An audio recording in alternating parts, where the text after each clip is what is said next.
Am I active? Yeah. Am I contagious? So I was at the pornatorium the other day. Yeah. I was sitting in there, and this fucking old Jewish lady was down in front, and she's just ruining the experience. She's like, who's he? What's happening? This guy way in the back was like, look how bitch, he got a knife. Don't go in there. Yeah. Yeah, you know the type. Yeah. They're like kids running around and shit. So like I'm frustrated. It's the first 30 minutes. I think I can go out and get my money back. And as soon as I stand up and start walking back out, I'm like, man, this floor is like super fucking sticky. Just like a movie theater. I go back out there and they tell me that I can't get a refund because I was in there too long. That's a great true story. That was just fucking Tuesday. And if it's not true factually, it's true in the heart. Hello, everyone. How you doing? This is the Kooks, Cranks, and Iconoclast podcast. We might have 2 intros on this one because, goddamn, that other stuff was fucking hilarious also. I'm Mike. I'm Matt. Don't tell me that. I'm going to have a weird psychological complex every time I do it. We're back. Hi. So today's going to be a super fun episode because we're going to talk about Wesley Willis. We're breaking format, bitches. We thought we'd just try something else right now to have some more fun. Yeah. But Wesley Willis actually does feed into a larger, the reoccurring theme here. And yes. we're gonna prove that. There's multiple connectoids that come off this man. Absolutely. That we will discuss. And how the outsider art movement and Richard Dad, Old Dick Dad, is a little bit of a compare and contrast, and then we'll get into just the art itself. And following into that, we'll have schizophrenia, and the schizophrenia, and the influence machine. Yes. Is that a band? No, but it does make us sounds like a cool one, right? It's swell. Yes, isn't it? I think so. Anyways, and then after that, we'll probably get into a couple other guys and then send you on your next class. Mm-hmm. So listen up if you know what's good for you. Yeah, because we're the only show with the balls to handle the truth. I got the chaotic of balls. With the capital R, lowercase t in front of it, and maybe some other mixed up letters, truth. Right. Respectba. So Wesley Willis is probably one of the cooler guys that are on the outside of the music industry. He's his own entity, and his music style is totally different. He's like the old dirty bastard of his own music style. There is no father to his style. I concur. The thing I love about this man, his music is born out of a sheer internal need to fucking rock. I would say that he definitely raps and sings, got a little R&B in there, and some techno or EDM, as I believe the youth call it today. And AMSR. The underlying... Not AMSR? No, not today. Sorry, I drew everyone off sides. That was a car wreck. Okay, sorry, everyone. No, it's all right. There'll be plenty. In the future. Don't worry. Yeah, no. His underlying theme, though, with everything was fucking rock and roll. And that's what's so awesome about this man. He had such an internal need to fucking rock, and he just did it. He just took everything he had inside him and made it and just fucking did it. What's also great about this man, he didn't give a fuck what people thought. And this is a man who he's had a shitty life, a hard life. Well, up until towards the end, I think things got a little better for him. Once he embraced his art, really, yeah, it took him good places. But yeah, this is a man who lived a hard life most of his life. He's dealt with schizophrenia. This is a man who quite literally battled demons through much of his life. And he basically expressed all this in his music. And you can really feel it in a lot of his music. And some people would disagree with that. And I believe you have the words of one of these particular dickheads that's going to lead us into a few things we have to say about critics, quote unquote. That was a good bit. Wesley Willis was born in Chicago in 1963. And about the time he turned 23, 24, he was diagnosed with schizophrenia. That's around the time it happens, yes. Yeah, generally. Yeah. So I got like one note on his childhood from the Wikipedia page that I thought was interesting about his childhood.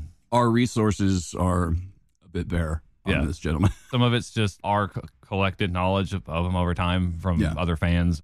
He started as a solo artist and on a keyboard, and he's just out in the street like that guy that used to walk into your job all the time. Bob Crawford. Yeah, good dude. Shout out to Dallasites who remember old Bob. Yeah. If you don't know where we're broadcasting from, now you do. Anyways. They don't know if we're in Hawaii talking about. Yeah. We're in a bunker in South America, avoiding various blonde-haired, blue-eyed people. Yeah. We're just borrowing some of their radio equipment. That's all. Yeah. That's all. That's it. So Wesley Willis started out playing by himself, and then he also had the Wesley Willis Fiasco. Fiasco, yes. Yeah, that was a short-lived band. Yeah, that's once he signed up with Alternative Tentacles record label, which was owned and operated by Jello Biafra, a.k.a. the former lead singer of the Dead Kennedys, which is no small thing. That's a pretty big deal. Wesley Willis, his music style, or at least his process, was he would have the joyride and the hell ride. And the joyride was when things were going well, and the hell ride was obviously when things are not so great. Hey, man, that's life. And these would happen like on the bus, and that's where he kind of came up with the concept of joyride, hell ride. You know, I didn't ever really give much consideration to how much the bus figured into his artistic process. Kind of weird. Well, if you're like me or Mike, you probably have been on public transit a lot. Wouldn't recommend it. Seen a few things. Yeah, I'm sure. Yeah. Things you can maybe not erase from your memory. It's like free Waffle House. Yeah, there's... I mean, it's there and you can use it, but I mean, you're going to regret it later. So anyways, this critic who, I think he's kind of a dick, but maybe I'm just reading his critique wrong. I don't know. You tell me.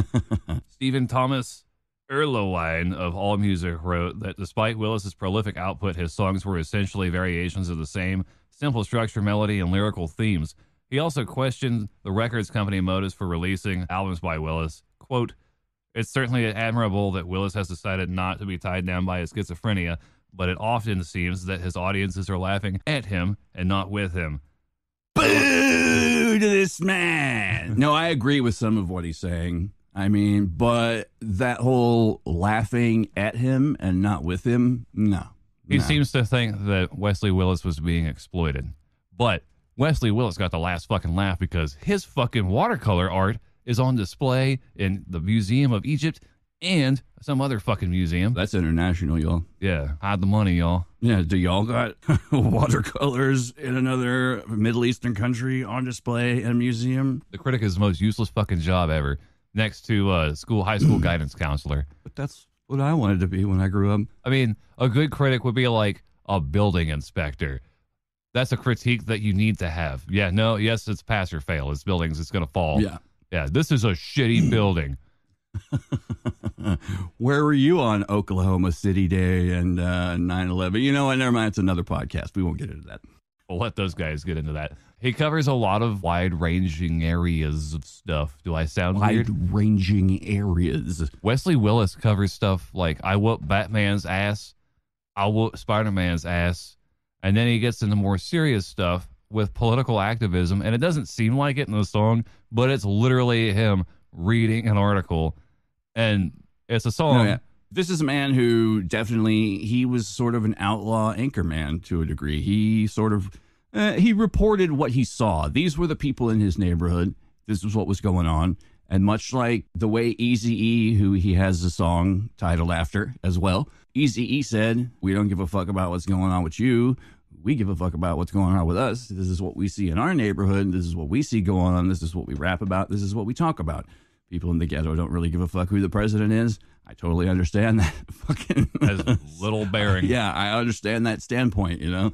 Totally get it. And, you know, fucking, this is what he was talking about. This is what these were the illustrations, the pictures that he was trying to paint with words and music, and he does a very fucking excellent job. For example, we'll start off with one of his more, I don't want to say serious, but a little bit closer to a little more political minded bit of a track here. This is about two police officers who beat a man to death in a song entitled Larry Nevers, Walter Budson.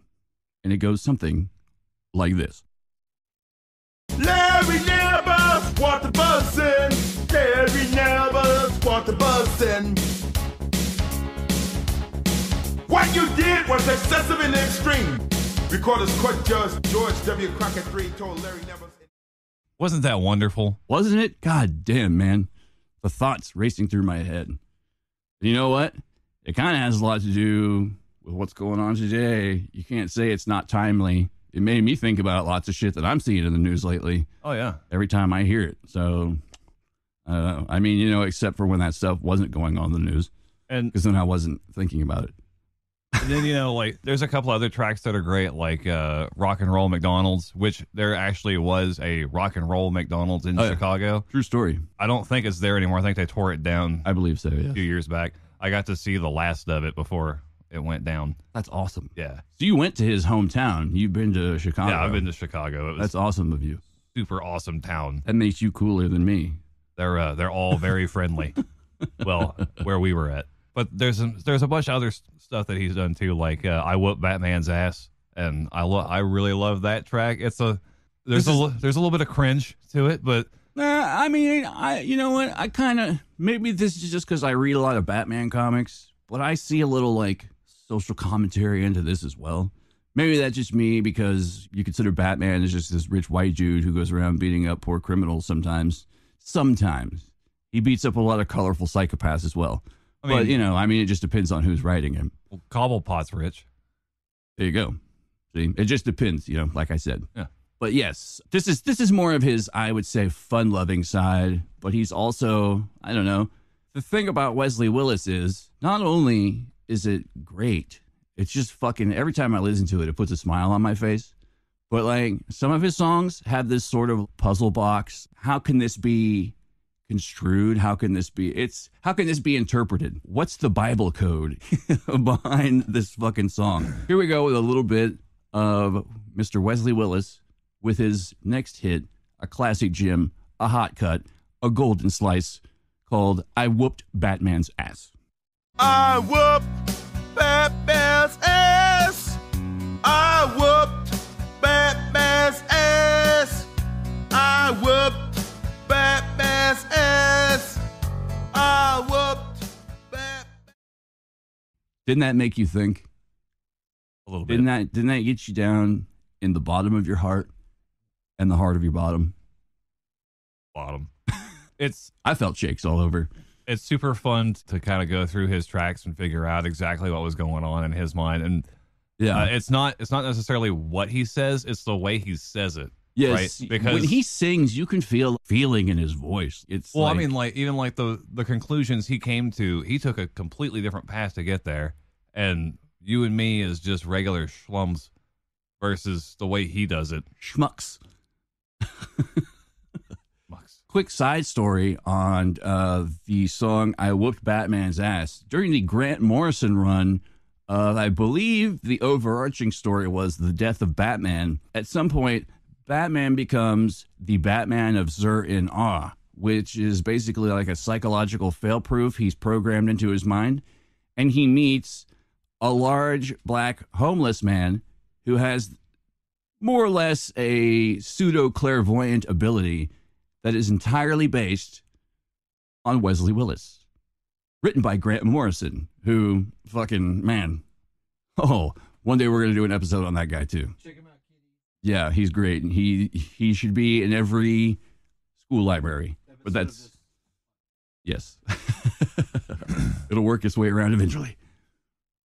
Which leads us to our next part is the outsider art, right? Oh, yeah. Most people are pretty fucking mundane. Oh, yeah. But people who have this affliction called schizophrenia also they'll make their art, and it's supposedly one of the better ways to kind of get a glimpse into what's going on. Art therapy. Yeah. Is a big, it's helpful, man. Because when they tell you what's going on, you know, it's kind of hard to wrap your mind around it because you're applying logic to something that's illogical. Yeah. Better to externalize your thoughts into an art form than through action or something potentially detrimental behavior-wise. And see, on that spectrum, Wesley Willis took it and made it something positive out of it, something everybody can enjoy. Exactly. Right. Whereas our next guy, enter stage left, Richard Dad, the worst dad of them all. Old Dick Dad. Yep. He committed patricide. What a dick.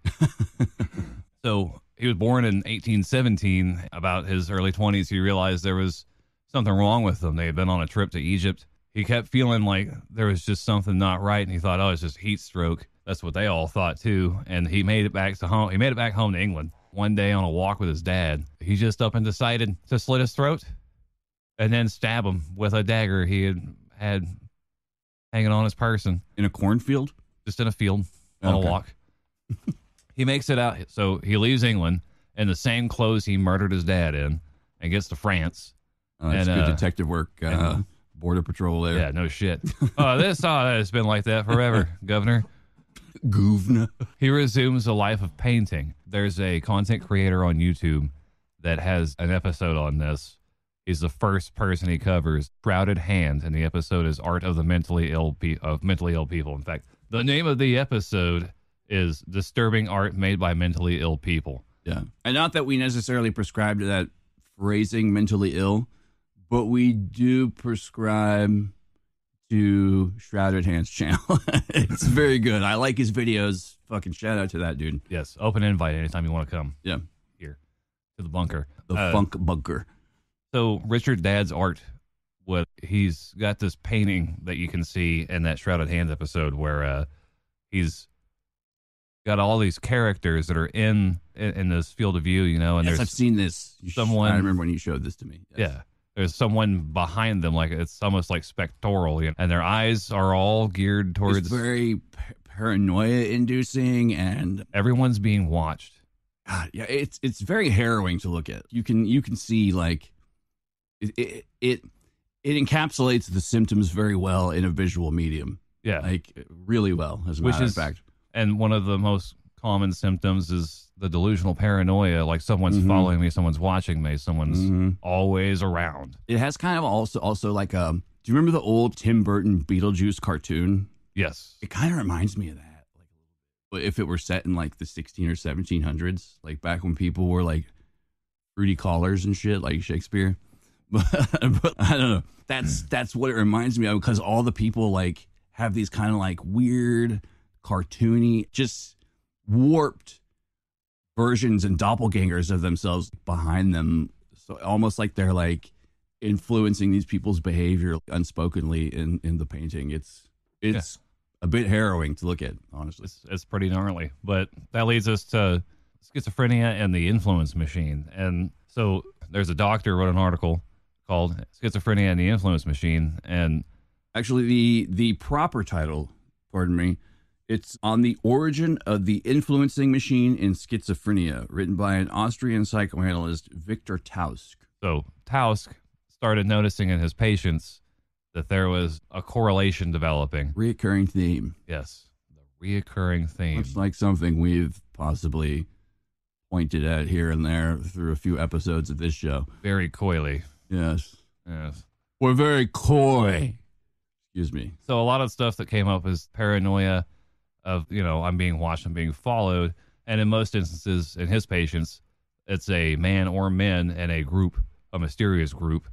They have these delusional thoughts of this machine that's just outside the realm of their own personal comprehension. Always on the periphery of their consciousness or their vision, their thought, their feelings, their senses, whatever you want to call it.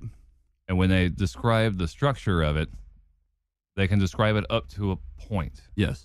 I mean, it doesn't matter if they were an aerospace engineer or the guy that puts together IKEA furniture at Home Depot or whatever. No, in fact, the more complex your understanding of, like, say, if you were an astrophysicist or an engineer, the more complex your understanding of these sort of interconnected functionalities, mechanics, etc., the more complex these secret machines, these crypto mechanics, so-called, could sort of inflate themselves to larger and larger degrees that were always just out of grasp. Never quite understandable. No matter how many fucking hours you spend by candlelight sitting down and trying to like build schematics, draw schematics of whatever it was that you think was working against you. An exercise in futility. Yes. And so one of the other some of the other ingredients in this were hallucinations, both auditory and visual. By themselves, if you live long enough, you're probably going to hear something that didn't really happen. Or you're going to see something that probably wasn't there. Yeah, full disclosure, I've done plenty of hallucinogenic drugs, but even when I'm not on hallucinogenic drugs, I've had my fair share of auditory hallucinations. I always feel like there's a TV or a radio on in the other room sometimes. You know, I mean, we've all been there. And it gives implanting thoughts, taking away thoughts. Yes, there's several reoccurring themes. Did you want to mention Capgras syndrome really quick? Yeah, there's exercise that demon. Yeah, trying to get that out. So Capgras is another phenomenon that can occur with schizophrenia. I'm sure you don't even have to be schizophrenic. Well, yeah, to get just it. Delusional persecutory disorders. And so with Capgras, everything's a doppelganger. Somebody came into my apartment, took all my shit, and replaced it with an exact replica of their shit that's my shit. Or every human in your life has been replaced with a robot of some kind. Or a replicant. Yeah, a replicant, yeah. And there's, people have called the cops and, hey, this happened. The cops show up, nothing's wrong. They go outside. When they go back inside, they're fine. They get on, they start watching TV or whatever, and then they look over and realize, oh, shit. Yeah, 5 hours later. Again? Yeah. God damn it.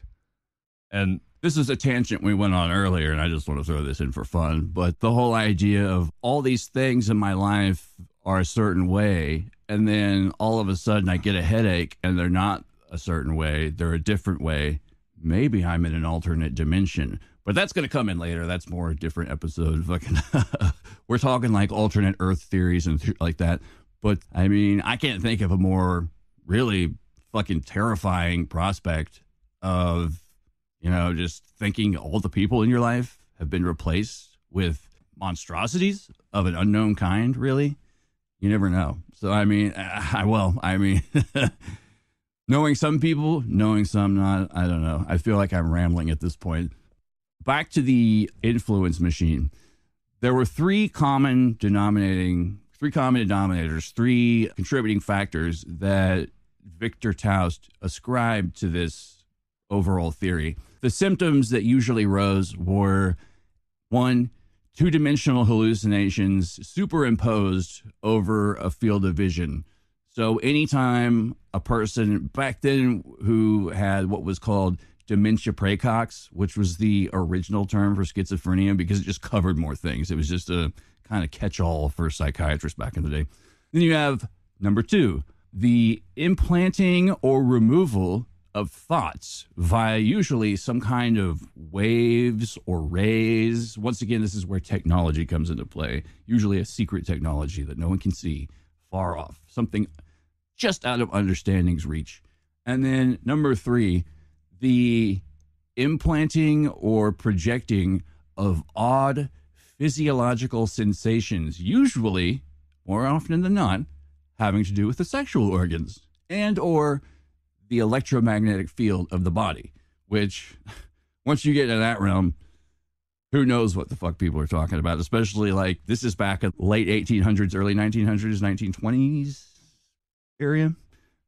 Fairly around there. So, I mean, science is still in the realm of pseudoscience when it comes to things like electromagnetic fields and things like this. So the idea of this technology that no one can see and quite understand is still like, it's very much a plausible possibility to a lot of these people because it's something that they don't understand. It's a technology, and this is the era, industrial revolution, kicking off, going all kinds of wild places.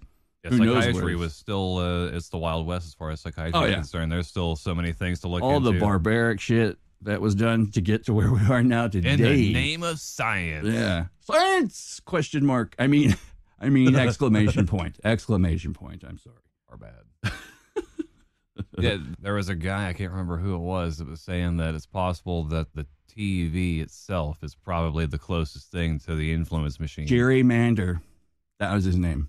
First and last name is Jerry Mander. Mander, yes. That is not a great start. I know. Yeah. I think you know what? It's odd. I think you'll find that a lot in certain mental health situations like He's this. taking his cut out of psychology. Yeah. No, I just meant that there's a gentleman that we have gerrymander, and then later on we're going to discuss another fella named Dick Shaver. So, cards close to the chest, but sometimes these dudes, I think maybe childhood traumas over their names probably didn't help the situation. That's for fucking sure. So allegedly the TV can basically simulate on the human body all the symptoms and psychoses that come along with schizophrenia because it's controlled by waves, and there's no ways that, no one has a full comprehension of how the TV worked or does work. No, this gentleman, Mr. Mander, I believe he wrote his essay in the late 70s, early 80s. So, I mean, and just jumping off from that point to where we are today in technology, fuck, dude. Yeah. The internet itself is basically a wash of all information, disinformation. Oh yeah. I mean, we're at a point to where people can actually distrust their own judgment based on something that's been a fact for hundreds of years. Exactly. I mean, no one knows who to trust. What avenue of information? Just shit is bonkers, man. There's no other word for it. It's a bonanza of bullshit. Yeah. Yeah. We were talking about in the pre-production meeting how Google uses targeted advertising and shit. And like, if someone who was maybe predisposed a little bit to, say, schizophrenia or some kind of delusionary persecution complex, and they're getting all these suggestions from their Google alerts or whatever, can you imagine what kind of havoc that might play on like a paranoid mind state? Basically, these people could be creating like a computerized form of synchronicity that these people don't understand is natural. They're just getting alerts from their phone, but they're never getting alerts that say, hey, maybe you should seek psychological help, talk to someone. I don't know. Instead, I'm sure it's like, hey, buy a Kia or whatever. I'm sure it's all boils down to consumerism one point or another. And drive to your appointment. Yes, exactly. we noticed you spend a lot of time here. We're going to mark this on your favorites. Yeah. What? You're here and you're there, and that's why we want you to go to Clinical Intelligence Agency. I can't. You had a good one earlier. Yeah. I can always go back to Flowers by Irene truck parked outside. I mean, when companies like that yes, everybody is being monitored to some degree. You voluntarily do it. Everyone voluntarily does it when they get a phone. But like I was saying, when they say, we're going to mark this place on your favorites. Did you know you're here 8 days a week? We're all up in your fucking phone. Yeah. You've been up here 5 times this week for 8 hours. And see, this almost branches into a transhumanism sort of thing where, like, technically we're cyborgs. We're just not 100% actually physically connected to our phones, but we're not that fucking far away. At least I don't feel. So Mike Austin, the $6 million man, will be a thing. It's Steve Austin. Oh, that's right. Mike Austin was a guy on a job site once. Steve Austin, the $6 man. Isn't Steve Austin the guy that's like, hell yeah? Stone Cold. Okay. Steve Austin. Why are there so many Steve Austins? A lot of asses to be kicked, clearly. I guess so. Yeah.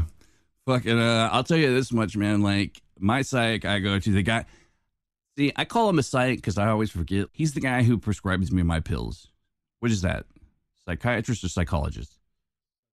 Psychiatrist. Okay. My psychiatrist, he has people that he like, what do you call it? He does Telemundo with. Telemundo? Zoom. They do Zoom shit with each other, like, instead of like person to person or whatever. Please cut out the fucking Telemundo. No. Leave it. Leave it. He does Telemundo with him. Man, that's a great doctor. Teleconferencing. I couldn't remember the word. Or telephysician or something like that. They have telemedicine. Yeah, why not? Telemedici. Anyways, so he has certain patients he can do this with, but he has certain patients that will not fucking do it because they just don't they can't do it. They literally just fucking, it just doesn't, they can't do it. Lock up. And it's not, freak it's out. not within them to do it. But you know what? I will give it up to my psych. I love this dude because I mentioned one day when we were first building our rapport, if you will, I mentioned something about the devil. I don't remember what, but he lifted out his fucking pentagram necklace and showed it to me. And I was like, fuck yeah. So we're cool from that point on. Yeah, this guy's all right. Most people would probably get scared and think there's some Rosemary's Baby shit going on, but I don't know. I think it's pretty cool. I think he's a metal psychiatrist. I think the real story behind Rosemary's Baby with that Roman feller. Plansky? Yeah, that's scarier than the movie itself. Yeah, that's scarier than most things in real life. He's the worst He's Roman. still out there doing that stuff. Making Rosemary's Baby? Yeah. Well, babies. Or having sex with Rosemary's babies. Jesus Christ, dude. You set it up. I could only go there. It was the only road I had. You're just knocking it down, huh? God. Any hoozle. Mike, I have a question. Yeah. Who's Daniel Paul Schreiber? Daniel Paul Schreiber was... Schreiber or Schreiber? I believe it's either Schreiber or Schreiber. Let's go Schreiber. It sounds scarier. He sounds like a German. You think so? Sounds like a one who shriebs. Well, The ancient and deadly art of shriebing. Daniel Paul Schreiber was a German judge who was famous for his personal account of his own experience with schizophrenia. He wrote a book, which, my God, what a title. I think eventually they shortened the name of the book down to Memoirs of My Nervous Illness. But originally, let me see if I can find the original name of the book. I guess it was just called Memoirs of My Mental Illness. I believe when it originally came out, it had a much longer title. But Schreiber, when his schizophrenic, or excuse me, dementia praecox back in these days, this was, I believe, this is also late 1800s to early 1900s. So right when the psychiatric age. Yeah, the psychiatric community is starting to sort of see and put things together of what exactly schizophrenia is and means. Schreiber's experience started out with, he was a judge. He was this upstanding member of the community. You know, he was well known in his standing. And one day, as crazy as this sounds, back in the day, started to think about what would it be like to be a woman and be on the receiving end of sex from a man, which is totally crazy, I know. Isn't that the most insane thing you've ever heard of? That's what led him off to where he went. I know, is that such a fucking crazy thing? Is it? I don't know. Maybe not compared to today, what with our fancy toasters and 3D movies that we have. Shoes. Yes, exactly. He fucking, from that point on, he started identifying more with a woman to a degree, I guess, and having like, how to put this? Are you going to say he developed another personality? No, because that did not happen. That's actually a huge misnomer with schizophrenia, because there's a lot of crossover. People misidentify schizophrenia with multiple personality disorder a lot. Not the same thing. Because schizophrenia is not Multiple personality disorder. correct. Yeah. Okay. It does not mean an extra personality. It's not a Jekyll and Hyde syndrome kind of thing. But it is on a spectrum, like most things. There's varying degrees of how There mild is. or severe it can be. Yes, most definitely. Untreated, fucking, it can go some bad places. That's very fucking certainly true. This Schreiber fella, he basically thought sooner or later, he was like, I'm a man. Why am I having all these thoughts? Why am I thinking this? Because, you know, I live in an age when men are men and sheep are scared and fucking what's going on with me? This is weird.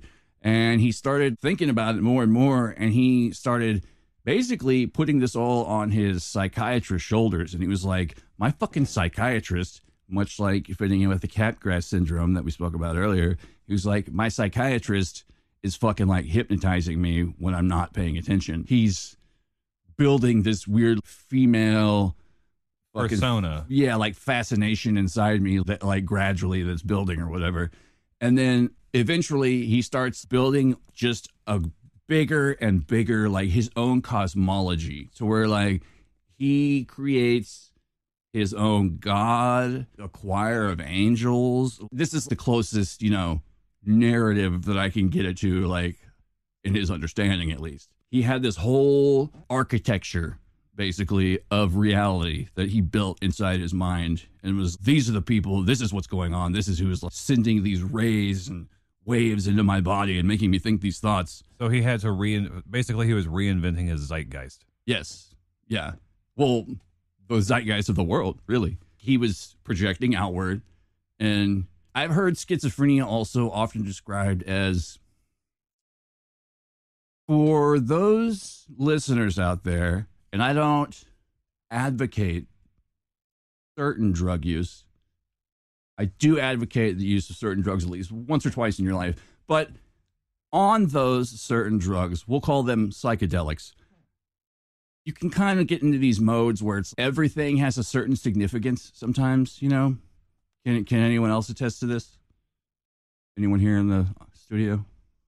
No. Sure. Like somehow you're receiving a message from nature or anything like that. Oh yeah, there's mushrooms gave me the profound awe and wonderment of peering into the mind of God and understanding that this is greatness. And then the next day, totally. Man, that's a bummer to go back to the real world after that. Holy shit. How am I going to deal with TPS reports now? Fuck. It's like having the answer, but you can't remember the question. Yeah. Yeah. I get what you're saying. Like on the tip of your tongue. Yeah. Yeah. Yeah. I've heard people kind of describe the bits and pieces of certain symptoms of schizophrenia to where it's like the world has significant shit that it's trying to tell you. So it's not just you projecting your zeitgeist, for lack of a better word, onto the world, but it's also feeding into you. So it's like a two-way channel. So this Paul Schreiber character, man, fucking very complex story. The Memoirs of My Mental Illness, complex book. It was actually used to more or less build from there for schizophrenia in a vast majority of psychiatric texts. So it's a very important book. The next gentleman I want to mention goes by the name of James Tilly Matthews. Now, this fella, I'm not laughing at his problem, but man, it's creative. And this is kind of what made me want to do to cover the whole influence machine side of things, because this sort of secret technology, this reoccurring theme of these machines, these crypto mechanics, these fucking like alien technologies that are just always right out of your grasp of understanding. Once again, like you just said, like knowing an answer without the question almost. But it's like, what's causing this? Why am I thinking this? Why are these certain thoughts being beamed into my head or pulled out? And that's where you get into like straight up literal tinfoil hat fucking ground. Like that's where this comes from. And anyone who literally fucking says anything about a tinfoil hat to anyone is an insensitive dick. So I'm just saying that right now. You don't know what these people are going through, first of all, especially if you're talking about mental illness. And second of all, you don't fucking know what the conspiracy is or not. So just fucking hold it back with that shit. What is the origin of the tinfoil hat? With this, like the whole idea of like these secret technologies, how they like beam shit into your brain, basically. Secret technologies, radio waves, and these are reoccurring themes in schizophrenia and mental illnesses, delusional persecutory disorders, things like that. So the whole idea like shows up again and again and again, and it's basically become like cliche to outsiders. Yeah, well, it's to the degree where it's like, you might as well put on a tinfoil hat, dude. What do writers do? They find the one thing that's the most outlandish in any situation, and they build on that. Mm-hmm. I mean, this one actor named Happy Gilmore, He takes the one thing and exaggerates the shit out of it. I've seen that documentary, yes. Yes. In real time. Sorry. Bob Barker. Yes, Bob Barker is in that documentary. Thank you for reminding me. He did it so well, they just went to go. Prowess. Now you've had enough, bitch. The price is wrong.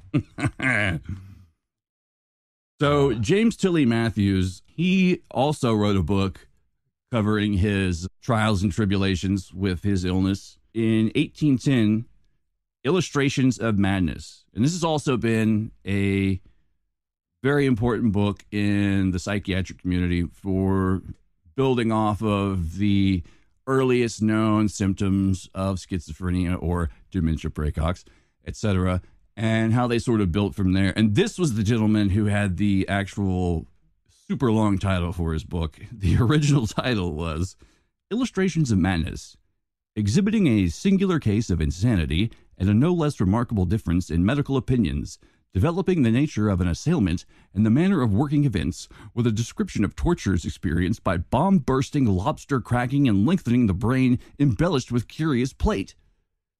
That sounded like a real thing towards the end, or until the end, right? Somewhere towards the end, it kind of fell apart. It was just like, I don't mean to be grammatical here, but I think that was a run-on sentence. Oh, yes, very. There was a lot of, what do you call them, colons in it? A whole lot of colons and semicolons. But, you know, they used to name books with fucking long titles like that back in the day because it was ye olden fancy pants times. Mr. Matthews was chronically persecuted by a force which he dubbed the Heirloom. And he called them this because it was a particular gang of, I believe, 5 or 6 individuals who more or less had somehow gained surreptitious access to a secret technology that essentially it amounted to like a backpack with a helicopter on it, and they flew around. And this is, once again, this is like 1890s to like 1920s era. I don't know. It's a very like steampunk kind of just weirdness to it. And for those of you following at home, that just about hits every aspect of the influence machine just in that alone. Oh, I wanted to cover just a little bit more of these guys. Oh, yeah, no. Because this is where it gets weird. Matthews believed that a gang of criminals and spies skilled in pneumatic chemistry had taken up residence at London Wall in Moorfields, close to Bethlehem, or Bedlam Psychiatric Hospital, and were tormenting him by means of rays emitted by a machine called the Heirloom, or gaseous charge generator. The torments induced by the rays included lobster cracking, quote unquote, during which the circulation of the blood was prevented by magnetic field, stomach skinning, and apoplexy working with the nutmeg grater, which involved the introduction of fluids into the skull. His persecutors bore such names as the Middleman, who operated the Heirloom, the Glove Woman, and Sir Archie, who acted as the repeaters or active worriers to enhance Matthew's torment or record the machine's activities, and their leader, a man named Bill or the King. So this dude had basically a whole fucking Batman's Rogues Gallery of fucking like weird steampunk supervillains flying around in the sky fucking with his head. This is the kind of thing that, I don't know. This is what I find the most interesting about it. And I know it's very harrowing. And I get that these are the demons that people are fighting in their head. And I get it's everyday 24/7 fight. But it's so interesting to me that people build these worlds in their head, even when they're not trying to. Because anybody can build, you know, a Middle Earth or a Marvel universe. But these people aren't even trying. And they have the capacity to create this in their head. And it can be used against them, too, which is weird. Like it's your imagination being used against you. I can't think of a more terrifying aspect of life, especially like the greater your imagination is. It's just a fucking... And to be aware of it, you know? Jesus, man. Oof. Did you, man, so I was looking up stuff on this we were doing our research, right? And I was watching some videos, and people that suffer from schizophrenia are 10 times more likely to be a victim of violence than anybody else. That, you know what? I can kind of see that. I could see, man, I had a buddy who I'm not going to say he was schizophrenic, but he was definitely going through some drug-induced psychosis one time. And I mean, just that alone, the thoughts that were running through his head, I could see how they could get him via the public interactions that they could have caused. What he thought he maybe said out loud and what he thought he said in his head could definitely get mixed up and cause problems. And like, that's just one facet of a whole fucking like big bad birthday cake made of shit. Just doesn't want, you're not going to get all the candles out. I had no other metaphor for it. I don't know. I'd say that's a great metaphor for that. Yeah. So I'd say that's episode 3 in the can. I also want to say to everyone out there, if you are ever feeling alone, if you need to talk to someone, if you think you're having weird thoughts, you're not alone. You're not the only one. And you can always call, chat, or text 988 anywhere in America. So remember that. Or call me. We'll talk. I don't know. But that's free. Yeah, we'll deal that out later. But yeah, thank you for listening. Thank you for being here. Thank you for being, you beautiful creature. Shine on, you crazy diamonds. You're so pretty. I'm Mike. I'm Matt. That's J-Lo. And that's a wrap. And this has been the Kooks, Cranks, and Iconoclast podcast.